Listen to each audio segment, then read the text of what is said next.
Olá, bem-vindo ao nosso curso do Discipulado Nível 2, ou também conhecida como a Escola de Líderes. E hoje o tema é o chamado para a liderança. Pegue aí a sua apostila e me acompanhe. Primeiro, cada membro é um líder.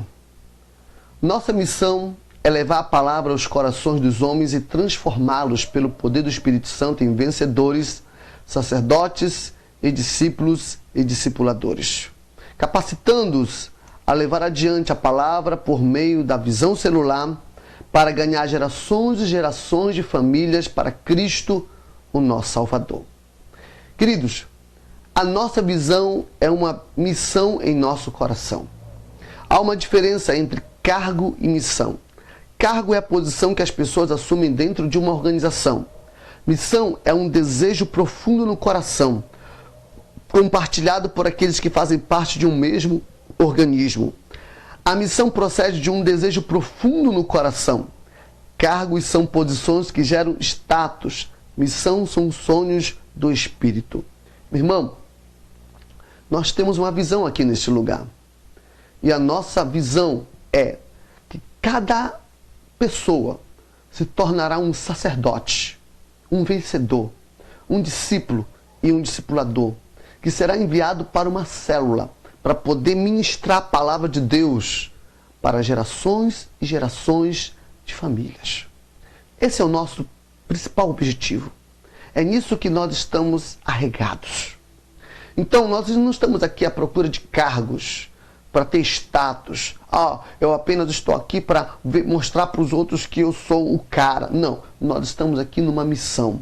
E todos nós aqui nesse lugar estamos empenhados em cumprir esta missão de fazer com que as pessoas se tornem vencedoras, sacerdotes, discípulas e discipuladores. Nossa missão é que com isso outras pessoas sejam resgatadas no mundo das trevas. Fazer com que isso, meu irmão, faça com que a palavra de Deus alcance o máximo de pessoas em todos os lugares. Estamos fazendo a nossa parte para cumprir o ID de Jesus. Então, queridos, você está sendo convocado para não ser apenas um membro sentado no banco querendo receber apenas as bênçãos de Deus. Você já é um vencedor. A sua missão, querido, é realmente se tornar vencedor, sacerdote, discípulo, discipulador e liderar uma célula para que pessoas sejam conquistadas para o reino de Deus. Então, queridos, é mais do que um status, uma posição. Meu irmão, isso aqui faz parte da nossa essência. Nós, como cristãos, estamos aqui cumprindo o ID de Jesus. Continuando aqui no nosso texto. Quem trabalha por cargo precisa ser supervisionado o tempo todo. Não tem motivação para criar nada e só faz o que mandam. Quem tem missão está disposto a dar a própria vida pelo objetivo proposto. Então, meu irmão, você não está sendo convocado para assumir um cargo, onde pessoas terão que estar de olho naquilo que você faz. Não, você está recebendo hoje uma missão. E, meu irmão, essa missão nos dá tanto prazer, essa missão nos dá tanta alegria, que se for preciso, meu irmão, dar o sangue e até a própria vida por essa missão, nós iremos fazer. Por quê? Porque o nosso Deus nos deu e nos comissionou a sair por esse mundo, formando discípulos para o seu reino. Agora compreenda, existem dois tipos de líderes que não queremos em nossa igreja. Aqueles que só fazem o que se manda e aqueles que só fazem o que se manda. Os primeiros são ineficazes e os segundos possuem apenas o cargo. O tipo de líder que recebeu a missão é aquele que não faz apenas o que se manda, mas vai além. Ele cria, ele sonha e realiza além do que foi pedido. São homens e mulheres que estão dispostos a verter sangue, suor e lágrimas. Você não vai apenas consolidar pessoas, você vai transformar essas vidas.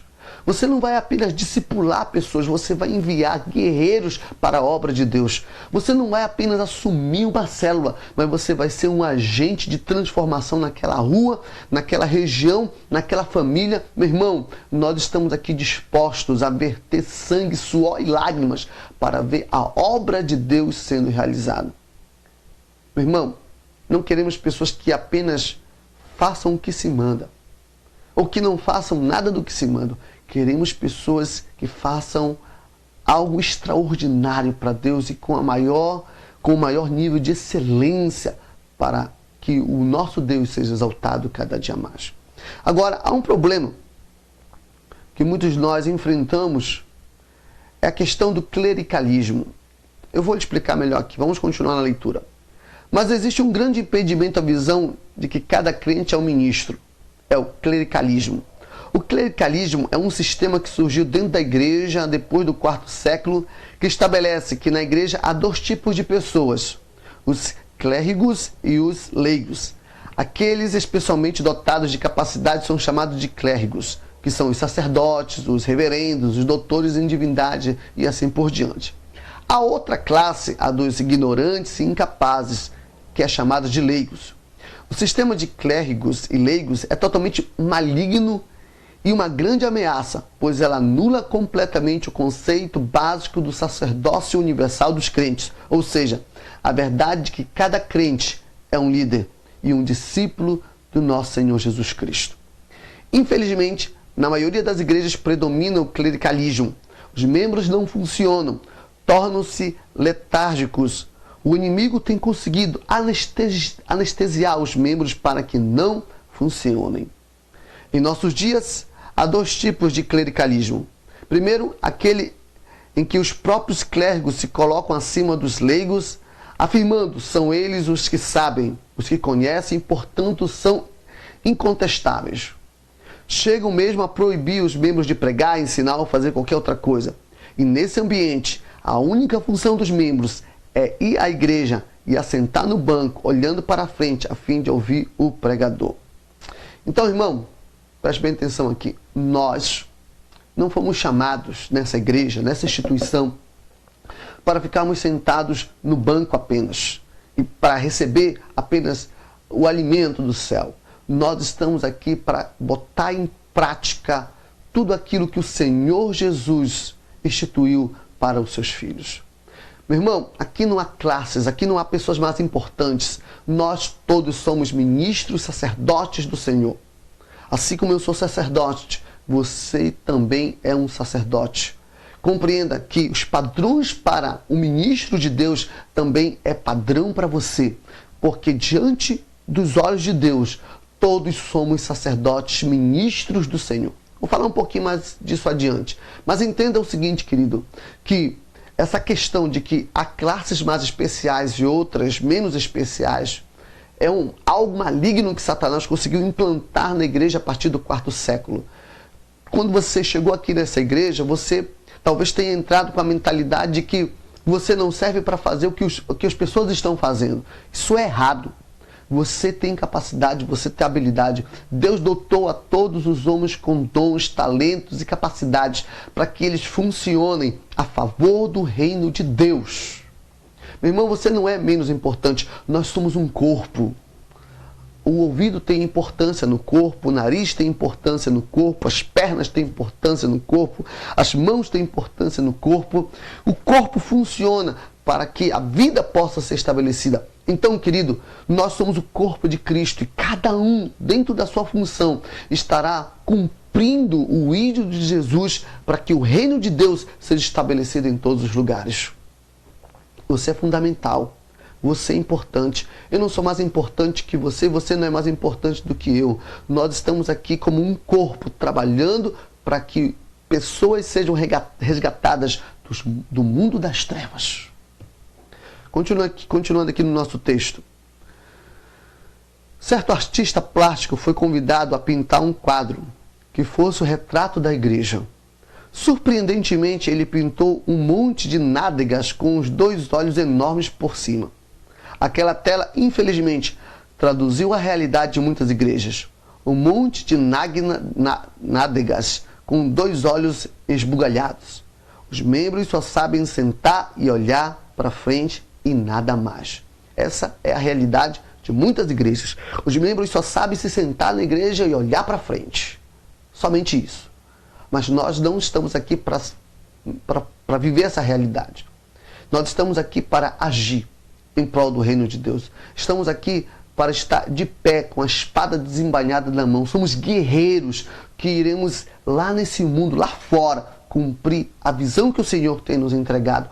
Nós iremos guerrear lá fora para levantar sacerdotes, vencedores, discípulos e discipuladores que serão usados por meio das células para conquistarem outras pessoas. Essa é a nossa missão. Estamos aqui para consolidar vidas, estamos aqui para discipular vidas, estamos aqui para levantar líderes. Nós somos uma igreja de líderes. Você está sendo convocado, está sendo despertado para se tornar aquilo que Deus criou você para ser, um líder capaz de transformar e levar a palavra de Deus a milhares e milhares de pessoas. Ok? Continuando aqui. O segundo tipo de clericalismo é consequência do primeiro. Nele o povo está tão acostumado à situação que contrata um pregador profissional ou um funcionário do púlpito. Exige que ele faça a obra de Deus, enquanto os membros apenas dão o dinheiro.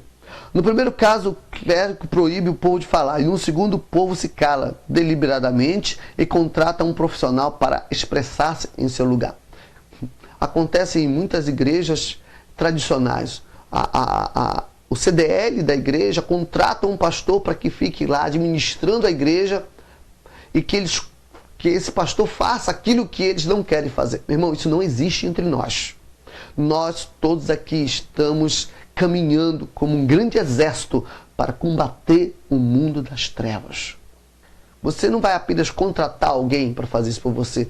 Você está envolvido na missão juntamente comigo, com o seu irmão que está do seu lado. Estamos caminhando para que o trabalho de células, para que a visão dos vencedores, a visão do sacerdócio, do discipulado, dos discipuladores alcance o máximo de pessoas em todos os lugares desse mundo. Amém, queridos? Não fomos apenas salvos, nós somos guerreiros combatentes em prol do reino de Deus. Ok? Continuando. Cada membro é um ministro. Na maioria das igrejas hoje não há nenhum senso do corpo de Cristo ou estrutura de onde os membros possam estar envolvidos de maneira funcional. Por causa disso, a maioria, por decisão pessoal, escolhe assentar-se nos bancos do prédio da igreja, disposta a não se envolver. Ao contrário dessa concepção, na visão de células não há como se omitir ou não se envolver. Estar na visão é estar comprometido. Crentes que não se envolvem são crentes parasitas. Eles esperam ser mimados, ministrados e entretidos pela igreja. Em troca, são contabilizados nas estatísticas e, eventualmente, dão uma oferta ou algo parecido para manter o sistema. Esse tipo de crente faz parte dos 85% dos membros que são carregados e ministrados pelos outros 15%. Vamos continuar aqui, depois eu explico melhor. Não há, na igreja convencional, nenhum contexto no qual o crente possa ser treinado a produzir ao invés de consumir. Já na igreja em célula, seus membros têm a oportunidade para desenvolver seus potenciais e se tornarem produtivos. Lamentavelmente, essa dinâmica não está sendo experimentada na maioria das igrejas cristãs. Hoje, muitos dos seus membros frequentam e fortuitamente apenas as reuniões dominicais e não se dispõem a envolver-se nos programas de atividade de suas igrejas. Consequentemente, transformaram-se apenas em mais um dado estatístico do relatório anual de atividades da Igreja X, onde figuram no gráfico dos esquentadores de bancos, ou nos contribuintes do sistema, ou dos espectadores sem importância. O sistema de Jesus foi projetado para resultar em produtores, e não em consumidores parasitas. Precisamos retomar nesses dias os fundamentos do sacerdócio universal do crente. A verdade de que cada um de nós é um ministro do Senhor, como está em 1 Pedro 2,9. Queridos, infelizmente, a maioria das igrejas que nos cercam não estão interessadas em produzir líderes, produzir sacerdotes, produzir homens e mulheres que se envolvam de cabeça no reino de Deus. Mas entenda que quando nós lemos a primeira carta de Pedro 2,9, nos é revelador. Nós somos uma geração de sacerdotes, ministros do Senhor. Quero que você depois medite sobre esse texto. Mas aprenda o seguinte: você não é apenas alguém que veio para cá para se sentar e ficar ouvindo mensagens, apenas consumir a comida e não fazer nada. Você está aqui para ser alguém que possa ser treinado para fazer com que o seu talento, suas habilidades possam ser desenvolvidas. Porque você tem um chamado, você tem um talento, você tem uma habilidade. Isso será revertido em poder para o reino de Deus. E através das células nós poderemos, meus irmãos, cumprir a vontade do Senhor. Entenda uma coisa. Com relação ao sacerdócio, quero enfatizar um negócio aqui. Não existe sacerdócio verdadeiro se a pessoa não estiver aí empregando, se não estiver vivendo. Por exemplo, eu não posso chamar alguém de pastor se ele não tem uma igreja, se ele não está pastoreando. Eu não posso chamar alguém de pai se ele não tem filhos. Eu não posso chamar uma mulher de mãe se ela não tem filhos.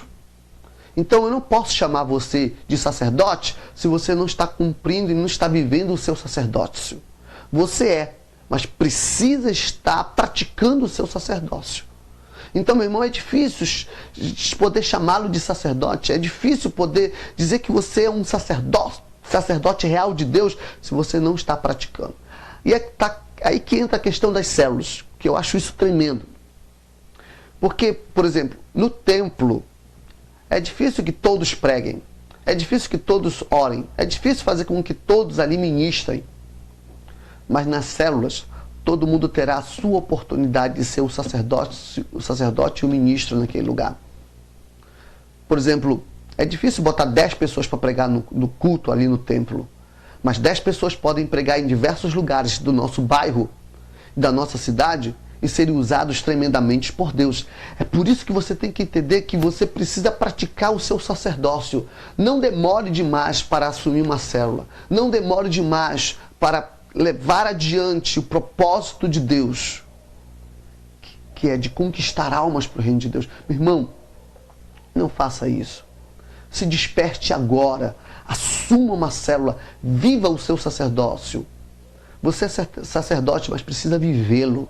Você é um líder, mas precisa vivê-lo. Não tenha medo. Compreenda, quem vai na frente é o Senhor. Quem lhe capacita é o Espírito Santo. Você está lembrado das aulas do discipulado sobre o Espírito Santo? É o Espírito Santo que fala através da sua vida. É o Espírito Santo que age através da sua vida. Então, meu irmão, seja cheio do poder do Espírito Santo. Seja cheio da unção de Deus. E aonde quer que você ponha a planta dos seus pés, quando você for ministrar, for exercer o seu sacerdócio, Deus fará maravilhas por meio da sua vida, porque você é alguém cheio do Espírito Santo. Amém? Continuando aqui. Não existe em nossa igreja um departamento ou um programa de células. Nosso alvo é bem mais ambicioso.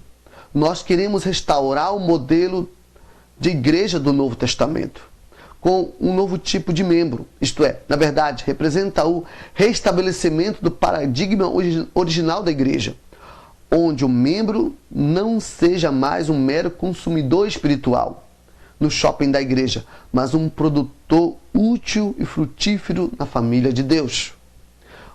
Muitos encaram a igreja como uma prestadora de serviços espirituais, onde podem buscar, quando desejarem, uma ministração forte, uma palavra interessante, uma aula apropriada para os seus filhos, um ambiente agradável e assim por diante.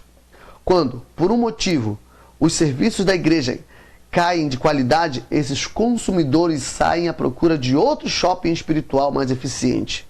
Membros assim não têm aliança com o corpo de Cristo. Vivemos essa realidade, queridos. As pessoas querem o conforto dos templos, querem a qualidade de estrutura para suas vidas. E se porventura esse shopping espiritual não está lhe oferecendo o que quer, vai para outro shopping espiritual. Mas pessoas realmente que entendem o sacerdócio do povo e entendem que são sacerdotes e que precisam viver o seu sacerdócio, não se preocupam com a estrutura do templo, porque a estrutura do templo é apenas o momento em que todo mundo se reúne ali. Mas, na verdade, estão preocupadas em levar adiante a palavra de Deus ali na sua célula.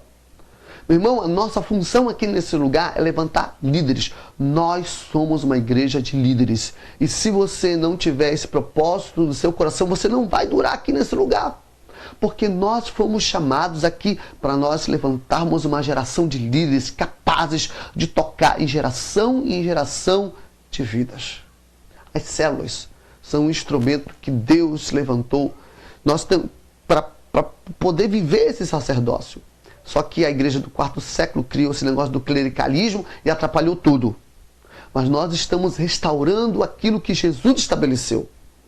Jesus, ele criou uma pequena célula, 12 discípulos, e os treinou, e esses 12 fizeram diferença na terra. Meu irmão, quando você for chamado para liderar uma célula, você pode levantar uma equipe de 12 pessoas que podem mudar o mundo através da palavra de Deus. Nós estamos sendo chamados para isso, queridos. Estamos sendo convocados para isso, para sermos pessoas capazes de viver o nosso sacerdócio. Continuando. Jesus nos chamou para fazer discípulos e não apenas convertidos. Por isso queremos ser um povo com uma vida cristã sólida e prática regular de oração e leitura da palavra de Deus. Queremos ser um povo cujos lares são aquecidos pelo amor. Queremos uma comunidade que serve a Deus de acordo com os seus dons na família, na escola, no trabalho, na igreja, assim por diante. Em outras palavras, nós desejamos ser discípulos líderes. Então, queridos, que possa realmente nascer no seu coração esse desejo de ser um líder, um sacerdote, um discípulo real do Senhor Jesus. Amém? Continuando. Como é o crente que se torna um líder? Existe uma diferença entre ter a visão e a visão estar em você. Ter uma visão não é algo difícil. Basta mudar a nossa terminologia. Todavia, ser conquistado por uma visão é completamente diferente. Implica numa mudança de mentalidade. Quando um crente compreende que ele deve produzir e não simplesmente consumir, uma verdadeira revolução acontece em sua postura em relação à igreja local. Primeiro, ele não se preocupa mais em saber o que aquela igreja pode lhe oferecer. Antes, preocupa-se em saber como ele pode ser útil ali. Então, uma pessoa que realmente entendeu a visão de que precisa ser sacerdote, que precisa ser discípulo e discipulador. Meu irmão, não fica preocupado com o que a igreja pode lhe oferecer, mas o que ele pode fazer para contribuir para que essa igreja possa alcançar o propósito maior de conquistar almas para o reino de Deus. Segundo, ele não responsabiliza mais o pastor ou algum líder pelo seu crescimento espiritual, porque ele sabe que pode e deve ter intimidade com Deus sem intermediário algum. Então o que acontece? A pessoa que realmente é conquistada pela visão do sacerdócio, a pessoa que é conquistada pela visão de ser discípulo, discipulador, líder de célula, ele não depende mais do pastor para ter crescimento espiritual. Ele não precisa mais que o pastor convoque ele para orar, convoque ele para ter momentos com Deus. Não, ele mesmo se responsabiliza pela sua vida espiritual. Ele mesmo se encarrega de buscar avivamento. Ele mesmo se automotiva para viver e cumprir o propósito de Deus. Outra questão que acontece quando alguém é tomado pela visão. Ele encara suas próprias guerras e ainda tem disposição para dar apoio e socorro aos novos convertidos nas deles. Então o que acontece? Tem gente que diz assim, tem crente, né, que diz assim, eu já estou cheio de problemas, a minha vida é uma guerra, ainda vou ter que consolidar gente, ainda vou ter que correr atrás de pessoas que estão se convertendo agora, ainda tenho que liderar uma célula. Gente que ainda não assimilou a visão do sacerdócio, que ainda não assimilou a visão de células, ele fica se queixando dessas coisas. Mas alguém que realmente assumiu aquilo que a obra do Senhor estipulou para nós, irmão, quando a pessoa ela assume a visão do sacerdócio, do trabalho de célula, do discipulado, querido, ele dá conta de ser um vencedor. Dá conta dos seus problemas e ainda ajuda os outros. Deixa eu lhe dizer, líder é aquele que dá conta de tudo. Vencedor é aquele que dá conta de tudo. Tudo que é colocado nas suas mãos, ele dá conta, ele se vira, ele corre atrás, ele se esforça e o negócio acontece. Não existe moleza no nosso meio, não existe a maldição da preguiça no nosso meio, não existe a mesmice, não existe uma vida medíocre no nosso meio. Nós somos vencedores e vencedores dão conta de tudo. Outra questão, quando a visão invade o coração do crente. Se tiver que mudar para outra cidade, ele sabe que a igreja vai junto com ele. Ele sabe que mesmo diante do prédio, a igreja acontece onde ele está. Sabe, tem muito crente que quando muda para uma outra cidade se desvia. Meu irmão, se desvia. Tem crente que quando chega numa cidade do interior que não tem a igreja dele lá, ele se desvia. Mas o que acontece conosco aqui? Meu irmão, por mais que você seja mandado para o meio do deserto, lá você levanta a igreja do Senhor, lá você estipula uma célula e começa a divulgar a obra do Senhor. Para onde quer que você vá, a igreja vai com você. Tem muita gente que ainda não assimilou essa verdade, tem muita gente que ainda não assimilou esse conceito. Mas compreenda, você é a igreja, meu querido. A igreja não é o templo. Querido, a igreja não é a estrutura, a igreja é você. Por onde quer que você coloque a planta dos seus pés, a igreja vai acontecer. Aonde você chegue, a igreja vai acontecer. Aonde você quer que você vá, a igreja vai acontecer. Tem muita gente que tem ido para outros lugares aqui da nossa instituição. Tem muita gente que tem sido mandado para outros lugares. E aonde eles chegam, lá eles estabelecem a célula. Então compreenda, querido, que você está sendo chamado para ser alguém que, não importa aonde você chegue, você estabelece o reino de Deus e pessoas são conquistadas para o reino do Senhor. Amém? Continuando aqui. Alguém conquistado pela visão está consciente de seus dons e de que deve usá-lo para a edificação de outros membros. Esta visão, apesar de ser revolucionária, não é nova. Desde os tempos da Reforma Protestante, já se falava em sacerdócio universal dos crentes. Estamos apenas retornando às origens e procurando viver segundo o padrão de Deus. Então, meu irmão, tome consciência de que você é um sacerdote, que precisa viver seu sacerdócio, e a oportunidade que você tem para viver esse sacerdócio é na célula. Então, meu irmão, compreenda, nossa missão é levar a palavra de Deus aos corações dos homens e transformá-los pelo poder do Espírito Santo em vencedores, sacerdotes, discípulos e discipuladores, para que eles também possam levar a palavra de Deus por meio das células para gerações e gerações de famílias para serem conquistadas para o reino de Deus, o nosso Salvador. Até a próxima aula. Que Deus te abençoe.